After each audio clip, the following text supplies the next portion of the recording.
Vamos lá, gente. Então, chamando aqui a composição do próximo painel, e começaremos pelo Cleiton Urbano. Cleiton, por favor, no palco.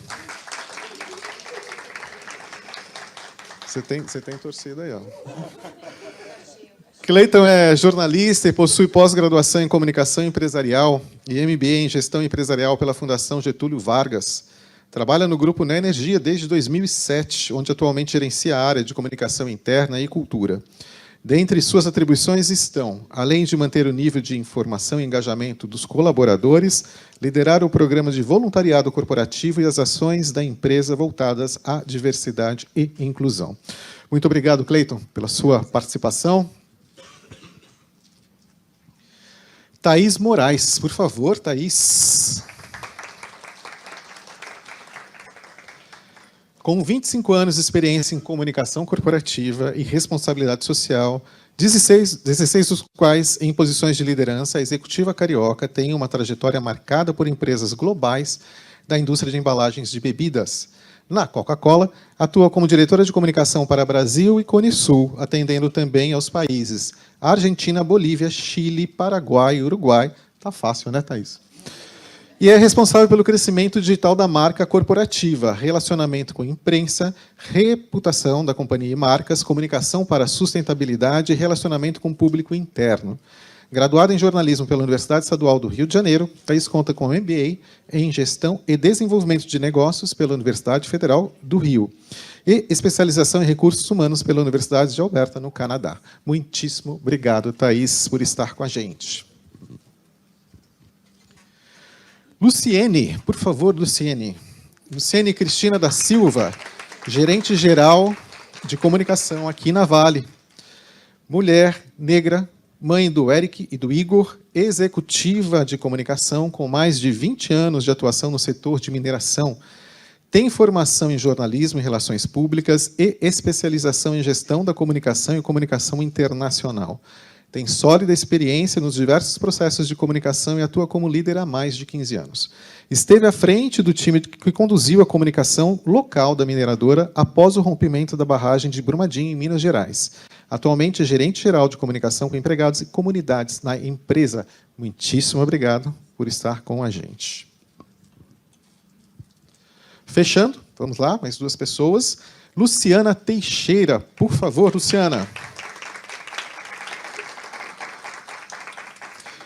Profissional com mais de 25 anos de experiência em comunicação corporativa, atuando no segmento farmacêutico, minerador e de energia em empresas como Abbott, Vale, Anglo American e Energisa. Eleita entre os top 50 executivos de comunicação empresarial do país, há 9 anos compõe o time de comunicação da Enel Brasil, onde atualmente ocupa a posição de head de marca e publicidade. Mãe do Lucas, futuro goleiro da Seleção Brasileira de Futebol, e da Luana, promissora publicitária, em breve chegando para agregar ao nosso mercado. Gostei muito da tua iniciativa aqui. Obrigado, Luciana.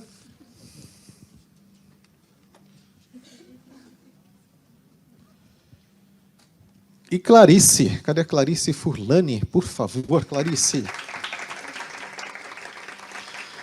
Jornalista com pós-graduação em design da informação, petróleo e gás.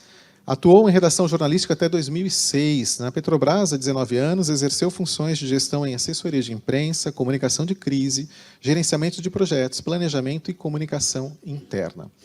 Fiquem à vontade, Cleiton, a bola está contigo. Divirtam-se bastante, gente, nessa conversa, que eu tenho certeza que vai ser muito boa.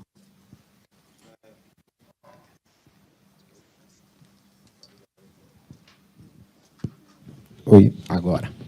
Muito obrigado, Zé Luiz. Bem-vindas, nossas convidadas. Bom dia a todos e a todas que estão aqui presencialmente e que nos acompanham também na transmissão. Esse painel é nosso, então, por favor, participem.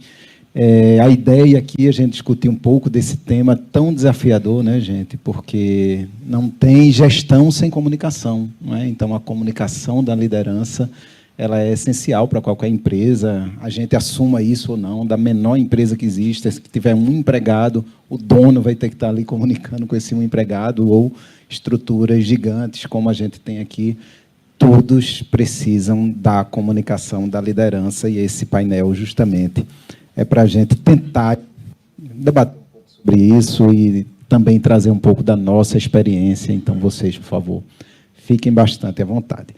Bom, a gente começa, claro, se apresentando um pouco, né? Então, como o Zé falou, eu sou Cleiton, gerencio a área de comunicação interna, cultura e diversidade da Neoenergia. A Neoenergia é uma grande player do setor elétrico brasileiro. Temos 16 mil empregados que estão espalhados em 18 estados, mais Distrito Federal, a nossa atuação, né? E temos vários desafios de comunicação com os nossos empregados e, obviamente, contamos bastante com a nossa liderança para vencer grande parte desses desafios. E eu queria que, claramente, vocês falassem um pouquinho dessa estrutura, desse momento. A minha estrutura hoje responde diretamente ao diretor de recursos humanos da companhia, não é? E cada um tem a sua estrutura, mas, claro, que a gente queria um pouquinho entender, situar um pouquinho o nosso público, de onde estamos, e aí a gente parte com o nosso tema. Então, se quiser começar. Tá bom. Bom dia, obrigada por receber, obrigada, Zé, pelo convite. A gente está muito feliz de estar aqui hoje conversando com vocês sobre comunicação da liderança, né, que é o eixo aí central das estruturas de comunicação nas organizações, para dentro, para fora, enfim.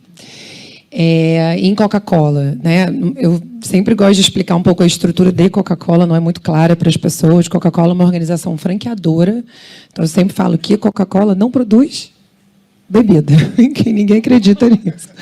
A The Coca-Cola Company, que é a organização onde eu estou sentada, ela é proprietária das marcas de Coca-Cola, e ela vive num sistema franqueador em que, junto com ela, nós temos no Brasil 7 parceiros engarrafadores. Então, são outras marcas que vocês também devem conhecer, como a Coca-Cola Solar, a Coca-Cola Andina, a Coca-Cola FEMSA e outras. Então, nessa estrutura, a comunicação tem um formato bastante descentralizado, né? Em company, onde está a matriz central da organização, a diretoria de comunicação, onde eu estou, ela fica sentada dentro de uma área chamada PAX, que lida com assuntos públicos, sustentabilidade e comunicação. É uma vice-presidência. E aí essa área de comunicação lidera as atividades de comunicação interna, externa corporativa, externa para produto e digital. É assim que a gente se organiza. Só que nos sistemas, né, para que a gente consiga atingir essa capilaridade, né, eu sempre falo que Coca-Cola não é uma companhia de distribuição. Eu não sou o Mercado Livre, eu não sou a Amazon, mas eu tenho mais centros de distribuição do que as duas, né? Então, difícil você imaginar que você vai chegar num lugar remoto, vai pedir uma coquinha e a pessoa não vai ter. É bastante improvável que isso aconteça. Para conseguir corresponder a essa capilaridade, a gente tem nesses engarrafadores estruturas mais ou menos duplicadas de equipes de comunicação, que faz com que a gente regionalize bem, né, os temas e as tratativas. É assim que a gente está organizado. Quantos empregados? Então, no sistema são 57 mil pessoas, em company são 1.500. Então, já é bem menor mesmo. Vamos falar um pouco da Vale. Então, bom dia novamente, né? Estive falando aqui no início, mas que bom estar aqui agora com vocês, participando desse momento. Falar um pouco da Vale, né? Nosso desafio hoje, nós temos 150 mil empregados, né, no mundo, a grande maioria deles aqui no Brasil, entre próprios e terceiros. E eu acho que o nosso grande desafio é a capilaridade geográfica. A gente tem hoje operação em 5 estados e uma gama de perfis, de naturezas de trabalho diversas, né, como esse número como um todo. Acho que, na equipe, eu acho que tem uma diferença da comunicação interna. A equipe de comunicação interna é a equipe que faz comunicação com empregados e com comunidades, porque, no caso da Vale, esses públicos eles se fundem, né, e se confundem. A gente comunica com todo mundo que convive com a empresa, seja dentro ou ao lado dos muros, né, e que convive ali com um empreendimento de mineração. Como é que a gente está organizado? Vocês conheceram a Fernanda, que estava aqui antes, é a nossa gerente de comunicação para os 2 públicos corporativos, e a gente tem 2 estruturas, 2 equipes, uma que cuida dos corredores sul-sudeste, aí a gente está falando de Minas Gerais, Rio de Janeiro e Espírito Santo, que o Fred lidera, vai estar aqui daqui a pouco falando sobre comunicação nas operações, e uma equipe que cuida da comunicação do Norte. O Rodrigo está ali hoje, está liderando esse time, que é o Pará e Maranhão. E aí já tem um desafio de sotaques, de culturas, de conexão super diferente, desafiador, e que nos instiga a cada momento. E o nosso grande desafio é fazer disso tudo ser a Vale. Como que a gente conecta todos esses pontos, como é que a gente constrói todas essas pontes entre 150 mil pessoas. É isso. Bem desafiador. Luciana. Vamos lá. Não? Eu derrubei ele. Caiu. Quando caiu, deu ruim. Não, vermelhinho, deixa vermelhinho. Agora. Agora. Bom dia, pessoal. Eu sou Luciana Teixeira, sou gerente de comunicação no Grupo Enel, na Enel Brasil. Falando um pouquinho de quem somos e da nossa estrutura. A Enel é uma empresa de energia, uma das maiores empresas de energia aqui do país. A gente está presente em 3 estados, Rio de Janeiro, não capital, Ceará e São Paulo. Nós somos cerca de 10 mil empregados diretos. Desses 10 mil, já que o tema é liderança, cerca de 800, mais ou menos, a gente classifica como líderes, gerentes e acima. Temos 15 milhões de clientes e desafios gigantes, né? Eu costumo brincar que, às vezes, dá vontade de que a gente não lembre quem é o nosso fornecedor de energia, né? Porque quando a gente lembra, é porque provavelmente está faltando a energia. Então, não é um bom momento. E a gente está passando por um momento muito interessante aqui dentro da organização. Eu vou tentar trazer esse case. A gente está passando por um momento de investimentos históricos no país. Somos o 3º país mais importante. Aí, se a gente excluir a Itália, uma empresa de origem italiana e ibéria. Investimentos históricos no país e, por conta disso, passando por um momento ímpar de mudança de marca, de uma primeira grande campanha institucional aqui no país, justamente para dar visibilidade a isso. E, já dando spoiler, a importância da liderança em todo esse processo. A estrutura de comunicação, nós temos 28 pessoas na estrutura de comunicação. No Rio, São Paulo e Ceará, somos 5 gerências de comunicação, tem uma diretoria. A gente fica dentro de uma estrutura chamada de relações externas, que tem diretoria de sustentabilidade, diretoria de comunicação e diretoria de relações institucionais. Então, a gente se organiza mais ou menos dessa forma. Muito bom. Clarice. Bom, gente, bom dia. Obrigada pela oportunidade de estar aqui. Meu nome é Clarice Furlani, eu sou gerente de comunicação interna na Petrobras. Acho que, seguindo aqui as colegas, eu vou falar um pouquinho sobre como a gente se organiza na empresa. Tudo em se tratando de Petrobras, primeiro é grande e depois é complexo. E a comunicação, inclusive. A gente é uma empresa que hoje tem um pouco mais de 41 mil empregados diretos e uma força de trabalho que chega a umas 180 mil pessoas, contando a força de trabalho terceirizada intramuros, não a cadeia de fornecedores inteira, mas a força de trabalho terceirizada intramuros. E aí, para trazer um pouquinho para o painel de hoje, a gente tem um pouco menos que 8 mil gestores, então é um corpo de liderança muito robusto para a gente preparar como agente de comunicação. A comunicação é diretamente ligada à presidência, então o meu gerente executivo responde à presidente e a comunicação interna é uma gerência direta ligada ao que o mercado chama de head, que a gente chama de gerente executivo. A gente tem cerca de 25 empregados diretos na comunicação, mas a gente conta com uma gerência par da minha, que é a gerência de comunicação regional, que aí já tem bem mais gente do que isso, talvez 3 vezes essa quantidade de empregados na comunicação, espalhados pelo Brasil inteiro. A Petrobras atua em todas as regiões do Brasil, em quase todos os estados, e a gente faz questão de que os principais ativos, porque cada ativo da Petrobras tem o porte de uma empresa, que cada ativo tem ali um atendimento direto de comunicação, está nessa gerência par da minha, que é a gerência regional. Então, a área de comunicação interna, além de ser uma área executora, planejadora e executora da comunicação interna corporativa, é também uma área de orientação e normatização, uma área que atua em rede com a comunicação regional, que é muito importante para a gente. Eu diria que talvez 60%, 70% do trabalho de comunicação interna acaba estando ali na ponta, nas regionais, e a gente atua de uma maneira muito próxima com eles, com essa gerência par. Estou na Petrobras, vai fazer 19 anos agora em julho, né? Então, boa parte, eu já tive alguma experiência corporativa fora da Petrobras. Fora da Petrobras, a maior parte da minha experiência é em redação jornalística. Trabalhei em prefeituras, em instituições, muito brevemente, dei aula, mas a minha experiência corporativa é toda imersa no universo Petrobras. Então, esse tipo de evento e de troca que a gente tem aqui, para mim, é muito importante para a gente fazer essas conexões, entender o quanto a gente tem de particular, que toda empresa tem, cultura é isso, né? Mas o quanto a gente tem de universal também. Retrato que o José Luiz trouxe no início, muita coisa ali eu me identifiquei, e aí você olha, dá uma sensação boa, dizer, não é só comigo, né? Então, eu espero poder contribuir aí no debate. É isso mesmo, Clarice. Obrigado.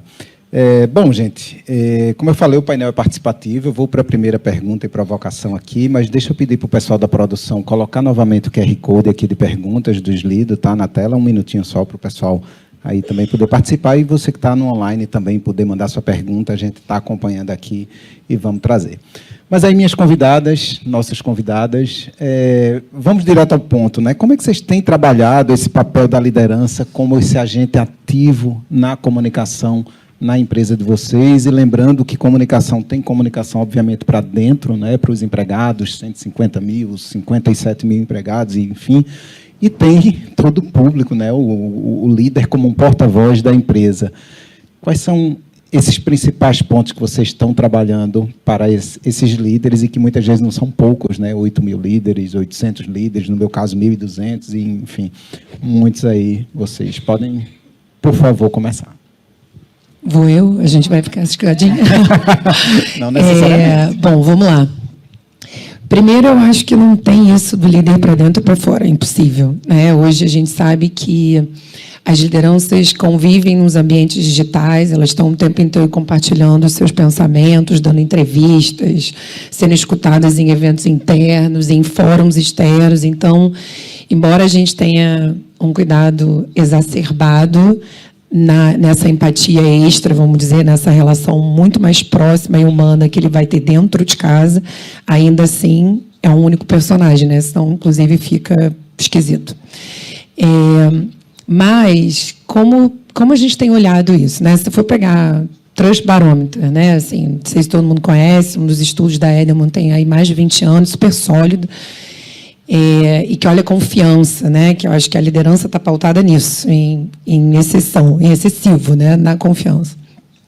Toda vez que esse estudo, vamos dizer, nos últimos 3 anos, talvez, a gente tem visto um declínio muito grande da confiança das pessoas nas instituições como mídia, como governos, inclusive como o terceiro setor. A gente tem visto esse declínio, mas as organizações e os seus CEOs, no caso, continuam ainda em patamares mais altos de confiança do consumidor em geral, né? E isso diz para a gente, como comunicadores, muito, né? Porque é sobre cuidar da relação que esse porta-voz vai continuar construindo de confiança para a sua organização, para as suas marcas.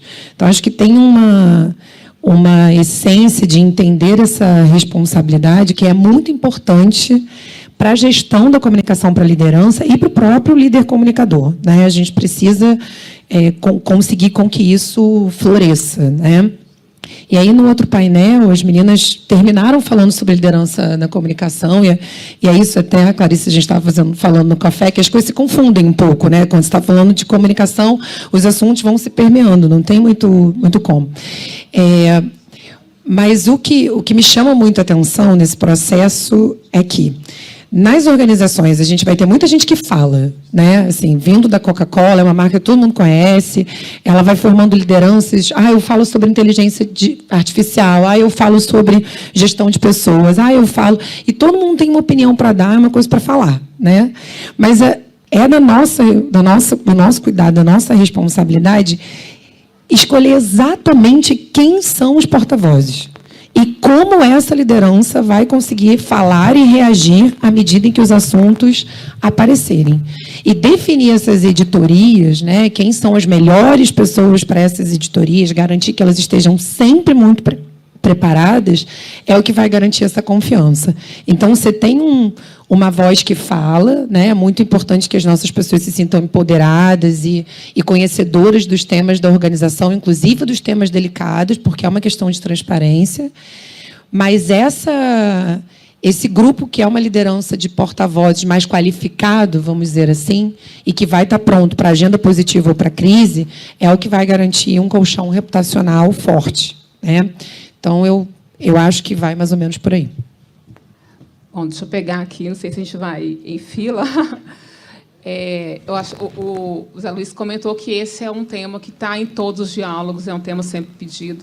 A gente sabe, acho que no outro painel aqui, a Carla comentou que é pela 9ª vez como engajar lideranças é o principal desafio apontado pela pesquisa da ABEST, Tendência de Comunicação Interna. A gente, a todo momento, a gente vê estudos sobre isso, sobre a importância da liderança, sobre o desafio de engajar. Na Vale, a gente fez um estudo com o nosso público que apontou que a principal fonte de comunicação que as pessoas querem ouvir é o líder, e a gente precisa fazer esse match, né? E por que a gente está sempre aqui falando disso e como é difícil fazer esse match? A gente fez uma escuta há uns 2 anos com os nossos líderes, que a gente chama que são os líderes de primeira, que são a primeira faixa de liderança na Vale. E a gente está falando de coordenadores e supervisores. São cerca, hoje, na Vale, de 2.500, de um total aí de cerca de 5.000 líderes. E eles apontaram algumas dores, né? De por que a gente não está conseguindo fazer esse match? Eu sei que a principal força né, assim, que as pessoas mais confiam é de onde eu quero escutar, mas por que as lideranças precisam para assumir esse papel? Então, as principais dores foram falta de preparo, né, não se sentiam preparadas e prontas para fazer, sabem da responsabilidade que é isso, então não se sentem preparadas, preferem deixar para que a comunicação ocupe os espaços de outra forma, com canais, com meios. Falta de tempo mesmo, né, em meio a toda a responsabilidade, compromisso, tudo que precisa ser feito. E algumas não entendiam, inclusive, o impacto, né? Tem alguns perfis, acho que comunicar não deve ser aí o mais importante do meu dia. E eu acho que, a partir desse momento que a gente entendeu essas dores, a gente conseguiu endereçar um pouco, tanto como trabalhar nesse convencimento de que comunicar é uma competência essencial à liderança, inclusive para os resultados do próprio time, dos resultados da equipe, e a gente consegue, inclusive, demonstrar isso do dia a dia, nos resultados vão acontecendo, e também ajudá-los tanto na preparação, aí uma parceria próxima aí com a área de desenvolvimento, com a área de recursos humanos, para trabalhar nessa preparação constante, né? O desafio de comunicar, ele existe, e cada vez que a gente está no mundo mais aberto, acho que o desafio aumenta, né? As pessoas precisam de ser uma comunicação que seja crível, seja feita de forma clara, e instrumentalizá-los também, né? Acho que tem uma coisa que a gente fez aqui, que foi apoiar essa liderança no que precisa ser falado também. Porque uma coisa que aponta nesse mundo, né, dessa infoxicação externa, internamente também a gente é bem complexo, a gente que é um pouco parecido com a Petrobras, é um mundo, né, de temas, de assuntos, de geografia. Então, a comunicação hoje apoia esses líderes em fazer os resumos daquele mês. E entrega para esses líderes, né, que a gente chama de líderes de primeira, o que eles precisam de falar. E continuamos com as escutas para poder entender qual tem sido o impacto. E eu acho que, né, a comunicação da liderança, eu gosto do modelo de 3 Cs, que é clareza, constância e credibilidade. Então, clareza é a forma de falar. Constância, comunicação não pode ser feita somente em pílulas ou somente nos momentos que julgue que eu quero falar ou não quero falar, precisa de ser constante. E credibilidade, precisa ter coerência entre discurso e prática. Aqui na Vale, a comunicação, não comentei, nós somos ligados direto ao CEO, e ele hoje é o nosso principal comunicador. Foi ele, inclusive, que entregou o Instagram para os empregados, o primeiro vídeo a ser postado foi dele. Então, a gente tem essa chancela aí de um líder comunicador que se colocou nesse lugar para poder também servir de exemplo para a cadeia como um todo. Legal, a palavra convence, mas é o exemplo que arrasta. Que arrasta, né? então, isso. Começando com o CEO, fica bem mais fácil. Luciana. Difícil ficar para o fim, né? Porque os temas vão sendo tratados e eu venho, na verdade... Tá ruim. Não, né? Tá bom, funcionou. E é bom a gente ver que só muda de endereço, né? Os desafios são os mesmos, a gente só muda, atravessa a rua, os desafios das organizações acabam sendo muito parecidos. Então, eu vou trazer alguns elementos também da palestra anterior, falou-se de pesquisas externas, a colega trouxe aqui agora. A gente lá na Enel também conduz pesquisa, porque a gente acredita que foi-se o tempo em que falava-se que comunicação não é mensurável. É mensurável, sim. Basta a gente fazer uma pesquisa, a gente tem as estatísticas, a gente tem os números. E dentro dessa pesquisa, que acontece mais ou menos a cada 2 anos, uma pesquisa de comunicação interna, a gente tem um capítulo dedicado à liderança. Um capítulo que pergunta sobre a liderança e um capítulo que pergunta a opinião da própria liderança em relação ao seu papel enquanto comunicador. E por isso que eu digo que só muda de endereço. Então, de fato, a organização, as equipes disseram: eu entendo que uma fonte de informação confiável aqui dentro da empresa é o meu líder. Eu quero poder procurá-lo e entender que aquela conversa de corredor ele vai ter para mim vai trazer para mim uma informação mais sólida, mais crível em relação ao que está acontecendo da organização, ou ele vai conseguir desdobrar para mim, traduzir para mim, porque é o papel do líder, a estratégia da organização. Porém, por outro lado, então a organização pede essa liderança ativa enquanto comunicador. Por outro lado, os líderes responderam: eu entendo o meu papel, mas não me sinto apto, habilitado a isso. Eu preciso de ajuda. Né? Então, tem um pedido de ajuda aí dessa liderança. Eu vou falar da média liderança. Eu costumo dizer assim, está ali no sanduíche, né? Está ali no meio. Então, você recebe as informações, você tem que traduzir as informações, você também tem uma equipe sedenta por informações, mas você não necessariamente foi capacitado para isso. Então, tem uma pressão por resultados, você tem que entregar os resultados, mas, ao mesmo tempo, você tem que estar ali fazendo aquela comunicação, aquela liderança gentil, tem que fazer a escuta, tem que trazer as informações. Então, eu vejo um momento das organizações, e não só aqui, porque eu ouço isso muito também em outros debates, dessa liderança precisando ser instrumentalizada, né? Você citou um exemplo aqui, em relação a como exercer esse papel, em relação a ser capacitada.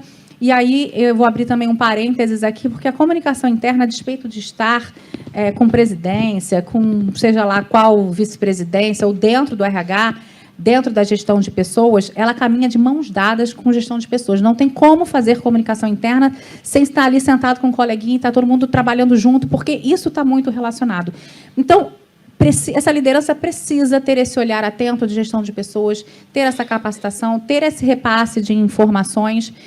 Eu enxergo hoje também muito nas organizações, a comunicação, ela é muito rápida. A gente falou muito de infoxicação, adoro essa teoria há muito tempo. É o excesso de informação que a gente vive. A comunicação ela é muito rápida, ela chega a todos. E ouso refletir se a gente consegue ter esse cascateamento ainda. Eu consigo falar com o líder, ter o tempo do líder, falar com a equipe, porque as coisas acontecem de forma tão rápida. Então, eu entendo que o papel do líder hoje é estar ciente, estar preparado. Talvez ele não tenha o timing do cascateamento em estruturas como a de vocês, provavelmente isso é importante, porque o pessoal não está ali conectado o dia inteiro, mas ele precisa estar preparado e a gente tem que ter esse olhar de como instrumentalizá-lo, prepará-lo para as perguntas que ele vai receber e para esses momentos de escuta que ele vai precisar ter. Luciana, mas mesmo que o líder não tenha esse time, um time ali, mas ele tem a credibilidade do papel dele, não é? Então, assim, uma coisa é você receber um WhatsApp lá de alguém falando uma coisa, outra coisa é ser o líder, reunir com a equipe e dizer, gente, vai acontecer isso, aconteceu aquilo, estamos preparando aquilo outro, né? Então, esse essa é o caminho, importância, né? nas condições normais de temperatura e pressão. Acho que esse é o caminho ideal, é o que a gente deseja, é o que a gente trabalha para que aconteça. Mas, às vezes, né, as coisas fogem um pouquinho e acontece de outra forma, mas o líder tem que estar preparado, porque, como a pesquisa disse, a equipe quer encontrar nele essa informação oficial. E aqui, só complementando, eu acho que ele tem que ter a consciência também dessa importância dele, de não achar, né, que porque já saiu em algum boletim, que já está em algum lugar, que já está comunicado. Né? Como que é importante o reforço dele com a equipe. Como vocês falaram, o primeiro é querer, depois é saber como e depois saber o quê, que aí tem um papel da comunicação de subsidiar. Mas, Clarice, por favor. Não, ficar por último, se corre o risco de chover no molhado. Mas, assim, todo o reforço que a gente tem que fazer e que quando eu comecei na Petrobras, nossos instrumentos eram house organ, intranet e evento, basicamente, né? E hoje a gente vive um ambiente muito mais complexo e, sem dúvida, precisamos preparar melhor os gestores têm que ter o subsídio para as conversas, é a fonte com maior credibilidade e é a fonte que consegue pensar a atenção no meio desse ambiente caótico de atenção. Mas o ponto que acho que a gente vem refletindo muito internamente é assim, como a gente convence o gestor, do ponto de vista da comunicação interna, a falar menos. Que parece uma contramão do que a gente está conversando aqui, mas nesse ambiente tão complexo em que a atenção é uma matéria-prima tão escassa, ele precisa saber quando, como e o que falar de maneira estratégica. E ele não pode querer falar sobre tudo. Então, acho que o nosso esforço é tirar... Eu estou falando de um corpo de 8.000 gestores. Desses, acho que uns 80, 90 devem ser a primeira linha da liderança, e a grande maioria é o gestor intermediário que está ali nesse sanduíche, né? Entre a equipe e a mensagem estratégica que vem de cima. Esse gestor intermediário é muito precioso do ponto de vista de comunicação, porque ele é a pessoa que consegue dar sentido à informação estratégica e à mensagem estratégica da companhia. Ele é o único que conhece a realidade. No caso da Petrobras, eu estou falando de um profissional embarcado, um profissional de escritório, um profissional terceirizado que não tem, às vezes, tanto acesso à comunicação. Ele é o único que... Comunicação é fazer sentido. E esse gestor é o único que consegue fazer esse sentido para aquele público dele, que eu, na sede, não conheço no detalhe. Então, como é que eu consigo trazer esse gestor para o meu objetivo, para o meu time de comunicação, de forma que eu entenda qual é o interesse dele, porque ele quer demonstrar os resultados da área dele, porque essa demonstração de resultados da área dele, às vezes, é um micro-universo, mas aquilo tem relevância para a carreira dele, para a ambiência dele. Como é que eu consigo permitir esse espaço, mas, ao mesmo tempo, fazer ele entender que ele tem que se apropriar da mensagem estratégica, nem sempre concordar, porque nem sempre ele vai concordar, mas ele, como uma função de confiança dentro da companhia, tem que se apropriar daquela mensagem e fazer aquilo fazer sentido para aquele público que eu necessariamente não conheço. Tem um estudo antigo da Microsoft, que até cientificamente ele já é um pouquinho defasado e derrubado, mas que ele tem uma mensagem forte, que é que as pessoas têm menos tempo de retenção na informação do que um peixe dourado. Eu não sei se vocês já viram esse estudo, mas eu uso muito sempre que eu vou conversar com a liderança. O peixe dourado consegue fixar a atenção num objeto por 9 segundos. E esse estudo levava a identificar que as pessoas estavam com tempo de retenção de informação de 8 segundos. Você vai para outros estudos, é 20, é 40. Não, esse estudo ele tem não é cientificamente muito confiável, mas ele é muito forte do ponto de vista da mensagem. E a gente brinca dizendo assim, você tem 8 segundos com o seu peixinho dourado. O que você vai falar nesses 8 segundos? Dos 15 anos do processo tal da sua gerência? Ou você vai trazer a mensagem estratégica do nosso posicionamento, que, no caso da Petrobras, hoje está focado na liderança da transição energética justa, toda a complexidade que isso tem na reverberação da discussão mundial. Então, como é que você ajuda ele a priorizar, não só dar os subsídios? Porque acho que, às vezes, a gente dá muito subsídio também, sem se tocar que esse gestor ele também é público. Ele também está com pouco tempo, ele também está com a atenção super, hiper, mega dividida, e ele está sendo cobrado por ser um bom comunicador, um bom gestor, um bom negociador, bom nas suas métricas, nos seus resultados, com as suas prioridades. Todas as áreas transversais corporativas da companhia concorrem pela atenção desse gestor também. Então, para mim, hoje, quando pergunto, tive uma conversa com o RH essa semana sobre sucessão de carreira, mapeamento de sucessores, e eles falaram, qual é o principal desafio da sua área? Foco e priorização. Eu quero que as pessoas comuniquem menos, mas comuniquem o que é relevante. E eu acho que isso cabe muito para o gestor. Sem dúvidas. Eu vi algum dado, acho que é do TikTok, alguma coisa de... A média que a pessoa fixava ali para num vídeo era 2 segundos. Assim, 2 segundos ela passava, se não fosse no interesse, passa. Então, imagina, esse tempo aí de 8 foi reduzido em 4. É muito, muito complexo. Bom, pergunta do público aqui. Foi.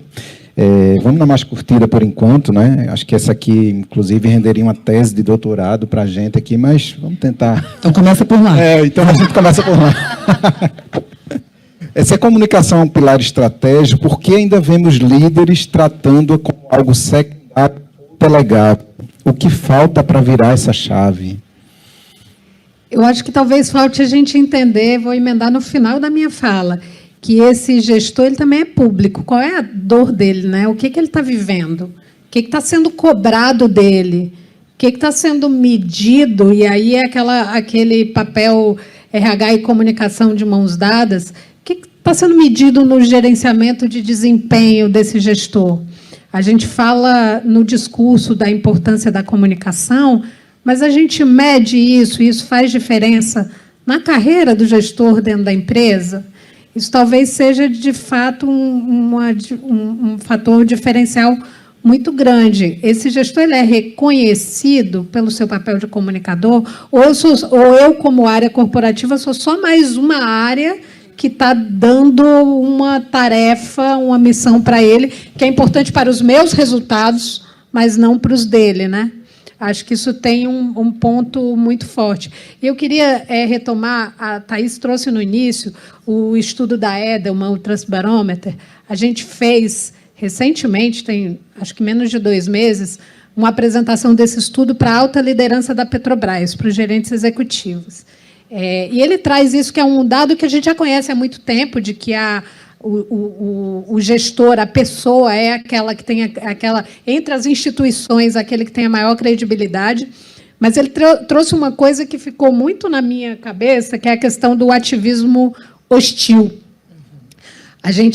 O estudo traz, eu não vou lembrar os números de cabeça, que mais da metade das pessoas ouvidas entendem que o ativismo hostil é legítimo.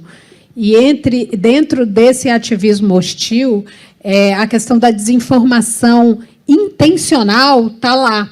Tipo, as pessoas acham que, se o fim dela é legítimo, se a finalidade dela é legítima, é legítimo distorcer intencionalmente a informação para atingir o seu fim. A gente vive isso dentro das empresas também. Então, qual é a narrativa que esse gestor comprou? Principalmente nos temas difíceis, nas negociações sindicais, nas questões de gestão de pessoas, ou nas questões complexas da humanidade, como eu falei aqui, da questão climática, transição energética. Qual é a convicção desse gestor? Ela bate com a convicção da empresa? O valor desse gestor bate com o valor da empresa? Porque, senão, a gente só está passando tarefa. Então, aí acho que vocês falaram aqui um pouquinho de escuta também. A gente precisa, para vencer esse desafio, escutar esse gestor como ser humano também. Ele também está dentro desse ambiente complexo. Eu acho que a gente, como área técnica, a gente tem que conseguir tangibilizar esse valor para ele, né? Não pode ser um resultado para a comunicação, para a área de comunicação. Qual é o valor para ele no resultado que ele consegue com a equipe dele, na gestão? E como é que a gente consegue tangibilizar que isso foi também fruto de uma comunicação bem feita, de um engajamento, de um alinhamento de equipe? Aqui na Vale, eu não comentei, além da parceria com o RH, a gente tem uma parceria também fina com a excelência operacional, que é a área exatamente que está ali medindo os resultados das equipes e como que a competência, a comunicação e os temas que precisam de ser alinhados para que aquela equipe consiga os resultados esperados também fazem parte dessa excelência operacional. Se o líder não enxergar o valor para o resultado que é esperado dele, ele não vai fazer isso. Ele não vai usar a comunicação como ferramenta. Eu resgato um pouco da fala da Clarice de dar sentido, né? Assim, comunicação existe e o empregado vai saber de alguma forma, né? Mas aí vem o líder para dar sentido àquilo que ele está sabendo, ele dá porquês, porque às vezes a comunicação ela chega muito seca, né? Ah, vai mudar tal coisa, não disse porquê, né? Acho que a colega do painel anterior falou das camisetas, não vai ter mais camiseta, aí falou ali, sustentabilidade e custo, mas assim, o líder poderia se apropriar disso para dar sentido, né? Gente, como vocês vêm acompanhando, isso aqui é importante para a nossa empresa, por conta disso, nossos resultados, e assim a gente vai construindo, né? Bom, tem perguntas, muitas perguntas aqui. Tem colegas interessados aqui. Como não sobrecarregar o líder, aumentar a queda em saúde mental na preparação desta pessoa para melhorar a comunicação com sua equipe? Eu trouxe um... Quem descobriu, eu quero saber. Só tese de doutorado aqui. Você recebe pós-doc, eu acho. Quero saber para Você aplicar na minha vida. Você vai puxar aí, Lu? Não, as coisas fáceis já foram feitas, né? Só sobraram as difíceis. Foi um chefe que eu tive aqui na Vale que falou uma época. Eu acho que, de fato, a gente assim, não tem certo ou errado, acho que não tem uma solução. A gente tem uma situação, né? E foi o que eu falei. O papel o líder é entendido como a equipe quer o líder enquanto comunicador. Ele entende a importância dele. Mas esse como, né? E como fazer em meio a esse turbilhão de coisas que no dia a dia ele precisa entregar resultado. Eu entendo que a empresa tem que apoiar. A empresa, e aí gestão de pessoas, precisa estar junto, precisa estar capacitando para que esse líder se sinta apto a desenvolver, porque é mais uma habilidade, né? É mais uma tarefa. Um dos valores da organização é confiança. Então, como que eu vou fortalecer essa relação com a minha equipe? Como que eu vou gerar essa relação de confiança com a equipe para traduzir as informações da empresa? Então, eu entendo que capacitação é um tema relevante, é um tema importante. Em algumas empresas, isso é colocado, inclusive, como meta, as habilidades do líder enquanto comunicador, justamente para mostrar a importância disso para o processo e para a organização como um todo. Mas não é fácil, né? Às vezes, a gente coloca um profissional como um líder, um gestor, e, na verdade, ele, às vezes, nem quer aquela função. Né? Eu conheço pessoas que falam, eu não quero uma equipe, não me dê uma equipe, eu vou ser feliz assim como eu sou. Porque não se sente apto e não é o caminho que a pessoa quer seguir. Mas, se a pessoa está naquela função, a organização entende e a pessoa aceitou aquela função, eu acho que precisa ser capacitada para isso. É a atividade dela comunicar. É meio que responsabilidade, né? Eu acho que a gente, como comunicação, tem 2 caminhos para ajudar nesse processo. Não vou resolver tua vida, não, mas vamos tentar colaborar com o pensamento. O primeiro é deixar o mais orgânico possível para esse líder. Eu acho que hoje a gente também, né? Alguém falou isso aqui no painel anterior. Acho que a gente quer escrever, e a pessoa recebe uma pílula no WhatsApp, uma pílula no Teams, ela está numa reunião, aí ela recebe um e-mail, e aí ela tem um call com o presidente, entra um town hall, tipo assim, é o universo, né? A gente precisa exercer a nossa capacidade depurativa na comunicação, que é virar para esse líder e dizer, olha, o mundo está te absorvendo aqui, mas foca nesses 3 pontos, e é isso que vai para baixo. Tá? Ou para o lado ou para cima. Mas, enfim, se a gente não tiver essa atividade depurativa como comunicadores, a gente não ajuda o processo. E a pessoa se perde. Né? Acho que esse é um ponto. E o outro ponto é a capacidade que a gente tem de abrir espaços para esse líder ser quem ele é. Tá? Então, vou dar um exemplo aqui. Na Coca, a gente tem um programa chamado Share a Coke. Está todo mundo vendo aí a nova campanha de Coca-Cola, que é Compartilhe uma Coca-Cola com. Mas essa campanha foi lançada a primeira vez em 2012 e esse programa foi criado desde então, chamado Compartilhe uma Coca-Cola, Share a Coke. E nesses espaços, é um espaço para o líder ser quem ele é. Então, se hoje ele está aqui, amanhã ele está no Uruguai, depois ele está... A Coca-Cola é uma empresa muito globalizada, as pessoas estão sempre muito por aí. Né? Ela tem um espaço de sentar ali e bater um papo com um pequeno grupo. Então, ele vai contar da vida dele, da família dele, dos amigos dele, das aspirações de carreira, e ele vai responder perguntas da plateia. Às vezes é uma microplateia, às vezes é uma plateia um pouco maior. Parece uma coisa muito simples e muitas organizações têm programas como esse. Mas esse programa permite, a prática, a comunicação também é prática. O quanto mais esse comunicador exerce, né, mais ele vai ganhando fluidez nesse processo. E isso vira mais orgânico para ele. E também é uma maneira de aproximação, né? E a aproximação cria confiança, à medida em que ele é ouvido por outras audiências, que às vezes não é só o empregado dele e tal. Isso permite com que ele crie espaços de conforto, crie espaços de confiança, essas pessoas percebam ele como além de um gestor, como uma pessoa também. Então, eu acho que a gente tem um pouco essa função de achar os espaços para essas pessoas encontrarem uma comunicação mais orgânica para elas mesmas, entendeu? Legal. E você traz um exemplo aqui, Thaís, que eu acho que é muito relevante, e tem, inclusive, pessoas pedindo isso. Assim, quais são os exemplos práticos nas nossas empresas? O que é que a gente pode falar de cases aqui de comunicação? Você trouxe um, não é? E talvez Luciana também tem outro, e as nossas convidadas. Então, Luciana. A gente está passando por um case muito bacana agora, que mostra justamente a importância da liderança nos movimentos estratégicos da empresa. A Enel, a gente está passando por um movimento de investimentos recorde no país. A gente está fazendo a mudança de marca. É o único país do mundo que passa a ter uma marca com as cores do país onde ela atua. E essa estratégia é justamente para mostrar que somos compostos por brasileiros, que acreditamos no Brasil, que estamos investindo. A gente vem de crises aí ao longo dos últimos anos. Quem é de São Paulo sabe, crises em função do fornecimento de energia. E a gente está nesse movimento de virada, e a comunicação é extremamente importante para essa virada estratégica. E sem o líder, a gente não consegue fazer isso acontecer. Eu costumo dizer que tudo começa dentro de casa. Então, assim, se o líder não compra, se as equipes não compram essa ideia, se as equipes não entendem, se o líder não está engajado, não consegue traduzir isso para a equipe, do momento que a gente está passando e de tudo que está sendo feito para a gente fazer essa virada reputacional, mas ter o walk the talk, eu não só estou falando, eu estou executando, estou contratando mais de 5.000 pessoas no país para melhorar os nossos serviços. Eu estou mudando a marca para mostrar isso para o país. Então, a participação da liderança, e esse é um case real que a gente acabou de viver, era uma mudança de marca confidencial. A gente não podia mostrar a marca, a gente podia falar com poucos, era o único país do mundo inteiro passando por isso.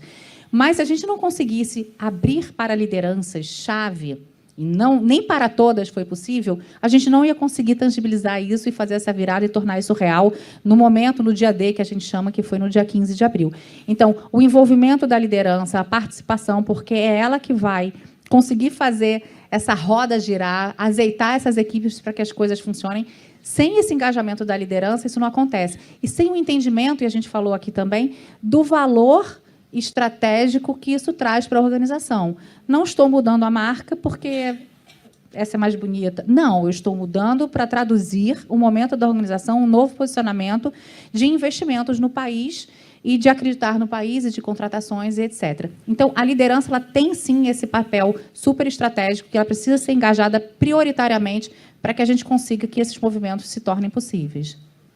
Eu acho que tem uma coisa que a Clarice falou que conversa com isso, que é a gente entender a liderança como um público, não só como um canal que vai replicar as informações. Então, essa questão de antecipar as informações, fazer sentido, conectar com a estratégia, é realmente pensar nas estratégias como um todo e fazer o recorte desse público, que é essencial, inclusive, para o sucesso do restante da estratégia. Não é só receber a informação e repassar. Passa muito por isso, até para eles se engajarem no processo também, de receberem antes, fazer sentido, ter momentos para poder entender, ter momentos para discordar, para poder se apropriar do que a gente precisa comunicar. Eu acho que a gente está falando de pessoas, e pessoas se comunicam independente de você incentivá-las a fazer isso. Então, o gestor ele vai se comunicar, mesmo que ele não tenha aquilo como uma habilidade nata, ele vai fazer, ele precisa fazer. A gente não precisa incutir isso, porque é uma necessidade. Eu acho que a chave, e aí para falar um pouco de case, de prática, é a gente ter bons programas e boas práticas de alinhamento dessa liderança. A gente já tem alguns formatos, já testamos alguns formatos diferentes, seja cascateados, começando pela alta liderança e cascateando para baixo nos temas mais estratégicos, por nível hierárquico da liderança. A gente já começou de baixo para cima. A comunicação da Petrobras tem um programa muito duradouro chamado Líder Comunicador, que é composto por oficinas, e que a gente entendeu que o que dá certo, diferente de um media training de imprensa, que geralmente a gente conta com um parceiro externo, com agência, junto com a equipe de imprensa apoiando, nosso media training interno, essas oficinas do líder comunicador, são sempre ministradas por alguém que aquele gestor conhece. E aí a gente vai com aquela rede de comunicação regional que a gente tem, capacita os facilitadores nas narrativas, nos alinhamentos, e tem ali um momento relacional também da média liderança com o seu apoio de comunicação. É um programa que a gente já teve de forma mais intensa, já mingou um pouco por falta de recursos, já foi retomado em alguns momentos, mas que sempre que a gente consegue dar gás nele, essas oficinas locais com o gestor intermediário são muito poderosas, exatamente por essa questão de fazer sentido, e fazer sentido no relacional ali também. Ter um bom relacionamento com o gestor de ponta, ele ter alguém na comunicação como referência, faz muita diferença, porque quando você está aqui encastelado na sede, você não conhece qual é o problema de fato que aquele gestor está enfrentando para fazer o que você está pedindo para ele. Então, eu acho que essa coisa do alinhamento, toda a narrativa, todo o storytelling que a empresa coloca, tem uma contranarrativa. Na chamada rádio peão, tem uma contranarrativa no público externo. Então, você conseguir estar próximo desse gestor e conseguir que ele veja o sentido da narrativa da empresa e não só receba lá vários position papers para desdobrar de uma maneira fria, eu acho que quando a gente não consegue sempre, tá? Contar case é bom, e escrever case em prêmio é melhor ainda, porque você só fala do que dá certo. A gente não consegue sempre. A empresa é muito grande e o ambiente é cada vez mais complexo. Mas, quando a gente consegue, a gente vê que faz muita diferença ali naquele microlocal, sabe? Verdade. Eu acho que vou compartilhar um processo que a gente tem feito, que eu brinco no corredor. Bom, tem um monte de gente online, né? Talvez eu não devesse brincar tão publicamente. Mas vamos lá. Eu sempre falo que assustar um pouquinho não custa nada. Porque, gente, comunicação é poder, né? Assim, quando você está tratando com marcas tão públicas quanto as nossas, que lidam com informações tão delicadas, muitas vezes, a capacidade que você tem de mostrar para esse líder que ele tem um poder, quando ele tem um pouco mais de informação que a média, ou que ele sabe que aquela decisão de abrir essa informação mais do que ele deveria, ou menos do que ele deveria, eu gostei do que a Clarice falou, eu quero que eles falem menos. Estou nessa também. Faz parte do modelo a gente esclarecer para ele os impactos. Então, a gente tem feito na Coca, isso é recente, um compartilhamento trimestral com uma liderança um pouco mais sênior, não é para todos também, mas com uma liderança um pouco mais sênior, dos riscos dessa comunicação. Então, é claro que tem a oferta da preparação e tal, os medias trainings todos, os programas de preparação de porta-voz. Eu acho muito legal na Coca a gente faz com porta-vozes atuais e sucessão de porta-vozes. Isso cria já uma sensação de reconhecimento nessas pessoas, uma expectativa sobre o momento em que ela vai chegar lá, etc. Que ela vai ser um comunicador num nível mais acima, vamos dizer assim. Mas o fato da gente compartilhar gestão de crise, o que uma fala específica acabou gerando, qual foi o impacto daquilo num buzz positivo ou negativo para a companhia, né? Porque a gente já tem ferramentas hoje que conseguem medir exatamente o que a fala da CEO da Coca-Cola causou nesse veículo. A gente tem a capacidade de trazer essas informações. E quando você abre isso para uma liderança, né? A gente tem feito esses encontros reputacionais, ele permite que ele entenda a seriedade da posição dele como um porta-voz, tanto para dentro quanto para fora. Então, acho que é isso. A gente também tem que dar visibilidade do pós. Beleza, eu falei. As palavras, né? Clarice Lispector dizia, as palavras não estão ao vento, elas estão aí e eu as possuo. É isso, assim, ela não vai para o nada, né? Ela rebate em alguém e isso tem valor para a sociedade. Então, quando a gente dá visibilidade desse pós, isso gera nesse comunicador um outro senso de responsabilidade. Perfeito. Bom, a gente já está se encaminhando para o final, o Zé já está olhando para mim aqui, temos 2, 3 minutinhos ainda, e eu queria que vocês compartilhassem ou dessem alguma ideia para o nosso público sobre como é que a gente prova o valor dessa comunicação, né? Que indicadores, que métricas a gente poderia colocar para mostrar esse valor? Acho que você trouxe até um pouquinho dessa resposta, né? Quando você traz aí os dados reputacionais e tal, então você já está mostrando para ele ali a importância dessa comunicação. Como é que funciona nas empresas de vocês? O que é que a gente mede? Como é que a gente prova esse valor? Pode ser, Luciana? É a pergunta de ouro. Quer que eu Por isso que ela ficou para o Vamos lá. final, né? Pois é. Vai lá. Então eu vou e aí eu Tá. estou finalizada. Bom, hoje a gente mede tudo e mais um pouco, né? Assim, em essência, a métrica principal da comunicação é a reputação. É para isso que a gente vive, dorme, trabalha todos os dias, né? Para garantia desse colchão reputacional. A gente mede dentro disso percepção de reputação interna e externa. Inclusive, na Coca tem um formato super legal, a gente usa as mesmas métricas, para fora e para dentro. Eu rodo anualmente uma pesquisa de reputação interna, que é medida exatamente como ela roda para fora. Então, isso faz com que a gente consiga ter esses níveis de comparação, né, de que o público do lado de fora está dizendo e o público do lado de dentro está dizendo. E é muito doido, que às vezes a gente acha notas melhores do lado de fora para algumas coisas.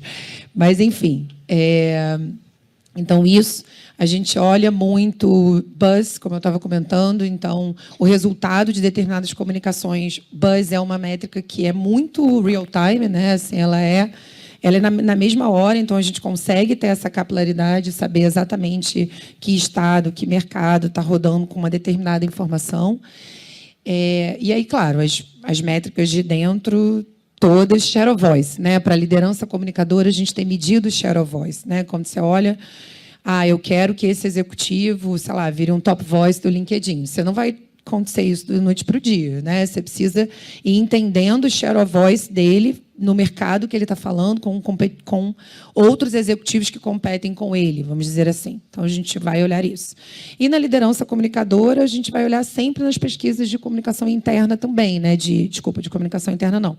De engajamento, as tradicionais pesquisas de engajamento. Então, ali, tanto vou olhar como esse líder está sendo escutado, né? Ou seja, se a informação está chegando da liderança média, da liderança sênior da organização, assim como o quanto a liderança se sente capacitada ou não para trazer as informações. É mais ou menos isso. É muito parecido aqui na Vale, né? A gente também é orientado por dados, de reputação. Nós somos uma empresa que trabalha com licenciamento público, então é essencial que a gente tenha essa reputação para licença social para operar. E, diferente um pouco, né, do que você falou da Coca, a reputação interna é muito mais alta que a reputação externa, né? Talvez pelo nosso histórico. E a gente tem um dado que a gente acompanha, que pessoas que têm contato com pessoas externas, que têm contato com os nossos empregados, o índice de reputação sobe 20 pontos. Né? Então, isso mostra muito como que a força do empregado e a força das mensagens, como elas estão sendo entendidas. Então, a gente trabalha o índice de reputação, também temos a questão da pesquisa de engajamento e do tanto que as estratégias macro da empresa e os temas macro são entendidos, estão perpassando toda a organização. E a nossa escuta de canais para entender o ecossistema de comunicação interna e como que sempre essa liderança é avaliada como a principal fonte e também a gente avalia que tanto que está sendo crível e claro as informações estão sendo recebidas pelos gestores. Mas, só para terminar, eu fiquei pensando, de tudo que a gente falou aqui um pouco, a gente não esquecer que essa liderança também são pessoas e que muitas não têm formação de comunicação, né, não estariam aqui conosco, e a gente ainda tem a dificuldade geracional que a gente está passando agora, né, de uma ruptura tão grande dos modelos comunicacionais. Então, muitas das lideranças não têm essa velocidade, esse ritmo que o público deles, as equipes têm, né, da gente ter empatia com essa liderança, inclusive para dar o feedback, para dar esse retorno, porque deu errado, vamos tentar aqui, mas a gente acolher também, ter empatia para mostrar o resultado daquela gestão que ele está fazendo no dia a dia. Talvez seja o que mais funcione. Afinal, eles também são público, né? Sim. Como Clarice falou, eles também são público da comunicação. Tem que concordar que é pesquisa, que é monitoramento, a gente tem ferramentas, a gente tem excelentes fornecedores. Hoje o mercado está recheado de bons parceiros de pesquisa, tanto no âmbito interno quanto externo. Então, hoje, na Enel, a gente conduz uma pesquisa de comunicação interna, mais ou menos a cada 2 anos, e ela traz uma série de indicadores importantes para direcionar o nosso trabalho. O mais importante é a gente saber o que fazer com essa pesquisa, né? Não é fazer a pesquisa por fazer e guardar na gaveta, é a gente pegar essa pesquisa, entender e, a partir dela, traçar um plano de ação e também ter a habilidade de ajustar as velas. Né, falando de case, a gente lançou um canal de comunicação para a liderança, a gente entendia que precisava desse canal, e depois de algum tempo a gente viu que não estava funcionando, que era mais do mesmo, que não era a melhor forma de alcançá-los, e a gente descontinuou esse canal, e ok. E as pesquisas servem para isso, para dizer o que está indo bem e para dizer também o que não está indo bem e que a gente precisa mudar. E aí, hoje, a estratégia ela é muito mais presencial, encontros mensais com lideranças, está mais no olho, na face a face, que não é fácil, né, para estruturas tão capilarizadas, mas a gente ainda assim consegue fazer. E, sob a ótica externa, a gente tem uma metodologia própria, o Grupo Enel faz em todos os territórios de atuação, faz aqui também no país, anualmente, justamente para a gente conseguir entender, ter esse termômetro da questão reputacional, olhando o mercado, olhando concorrência e olhando todos os países onde a empresa está presente. Acho que a gente de comunicação tem uma origem nas humanas, né? E talvez tenha uma dificuldade de dialogar dentro de uma empresa como a Petrobras, que é uma empresa naturalmente de exatas, de engenharia, e onde a gente converge no diálogo é nos indicadores, é botar as coisas em números, e isso é um desafio para a comunicação histórico, assim, né? A Petrobras tem uma mensuração de reputação já de mais de década, a evolução desse indicador, inclusive todo mundo que conhece a história da Petrobras, do ponto de vista de reputação, sabe que a gente teve algumas bocas de jacaré ali no indicador de reputação, sobe e desce danado. Mas tem uns 3 anos que a gente está trabalhando com a metodologia de OKRs, e a gente chegou a 2 indicadores para a comunicação interna que eu fiquei feliz com eles no final, apesar de eu não ter essa naturalidade tão grande com o universo dos indicadores, mas a gente mede posicionamento estratégico, tem pesquisa de clima que o RH faz e que a gente tem questões de comunicação também, mas para a pesquisa específica, que não é uma pesquisa censitária, é uma pesquisa por amostragem, a gente elegeu 2 indicadores que hoje são o rastreio do meu gerenciamento de desempenho, por exemplo. Um é o indicador de posicionamento estratégico, para eu saber o quanto o empregado entende do que veio do meu plano estratégico, o nosso posicionamento de marca está registrado no plano estratégico. Então, o quanto ele captou daquilo, é o POSEMP. E a gente tem o que eu gosto ainda mais, que é o IOP, é o Índice de Orgulho Petrobras. A gente mede nessa pesquisa o quanto o empregado tem vínculo emocional com a empresa. E isso acho que ajuda a gente a conseguir ir por um caminho de que não adianta eu só querer informar. Eu tenho que engajar pelo que interessa àquela pessoa, e nada melhor do que trabalhar a subjetividade para isso. Desculpa, gente. Então, são os 2 indicadores hoje que estão no meu gerenciamento de desempenho, desdobrados para a equipe, e acho que, depois de muito lutar, chegamos num lugar confortável, o racional e o emocional. Bom, então, nos resta agora agradecer. Muito obrigado, Thaís. Muito obrigado, Luciene, Luciana, Clarice. Muito obrigado a vocês que também acompanharam aí com a gente na transmissão, e que a gente possa sair daqui inspirados a construir essas pontes, né, entre comunicação e liderança, sempre com empatia, que é o mais importante. Obrigado, gente.